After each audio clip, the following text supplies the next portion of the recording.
এটা आमर भारतर हिंदू सनातनर परंपरार अच्छी शीत ऋतुर मकर संक्रांतिर शीतर जो प्रकोप पड़े शीतर आगमन पर बसंत ऋतु आसे माघ मास शुक्ल पक्ष पंचमी श्री पंचमी गला यहाँ अग्नि उत्सव आमर हूँ अलेख महिमा धर्मर जो जोरंदार अच्छी मेला अच्छी यहाँ हूँ प्रथम उत्सव। यही मेलार विशेषतः नियम हूँ शीतर प्रकोप रक्षा पाइबापी अग्निर आगमन करा जाए अग्निर उष्मता रक्षा पाइबापी परंपरा रक्षा करने ये पर्व पालन करा जाए। अग्निदेव को आमर होती सर्वश्रेष्ठ देवता रूपे कहते जमी वरुण देवता अग्नि देवता चंद्र देवता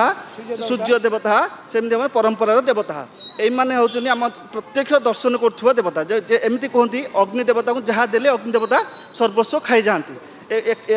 उदाहरण स्वरूप अग्निदेव को संतुष्ट करने आम प्रत्येक वर्ष अग्नि उत्सव पालन करता गणपति हवामये निधिनांत निधिपति हवामये देवनांत वत्स मम आयं देहि जस देहि श्रियं देहि तुमे वत्स पुत्र पौत्रं च देहि मे गणनायक नमो गणेश विघ्नेश गिरिजानंदन प्रभु मम विघ्नं सर्वकार्यं सिद्धिकृतं। बाबा चिंतामणीश्वर पश्चिममुखा शिव मंदिर सामने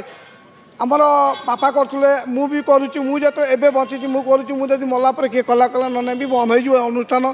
ए देशर मंगलपाई ए प्रभु अग्निदेवता को शांति करने ये जो अनुष्ठान चली सबू एठार माँ भौणी बालक बालिका ये पर्वपुराण आस्ते आस्ते सब जिन लोप पाईगला आउ कहीं लोक भूली जाऊँच भावुं ठाकुर तो हाई तो पथर बसी कौन भगवान को डाक भक्ति भाव यही बाबा अग्नि उत्सव अग्नि देवता ये हूँ प्रभु आम जमी मनीष ये प्रभु हेले अग्नि देवता से भाया आम बाबा चिंतामणि पश्चिममुखा शिव मंदिर एठार सब माँ भौणी उपस्थित होती सब आसिक देखुं भूलीगले आस्ते आस्ते संस्कार कौन बोलिकी एतिकी मु बाबा पाखे अग्नि देवता पाखे प्रार्थना करुँची अनुष्ठान चालू था ये भी आगू जाऊ था ये प्रसाद जी प्रभु महिमारू चूड़ाघासा कदली भदली भोग होती खुशी आनंद सब छोट बड़ ठूँ एठार आसिक देखुं भारी खुशी लगुच कहीं ना ये बाबा चिंतामणि पश्चिममुखा शिव मंदिर डाकिले बाबा जवाब दो भक्ति भाव में बाबा धन मागु नहीं कि रत्न मागु नहीं बाबा खाली भक्ति भक्ति डाकिले जो ठाकुर को जी डाकतु निश्चय माँ तारिणी हो बाबा भोला शंकर हो जो ठाकुर हो शुणे निश्चय।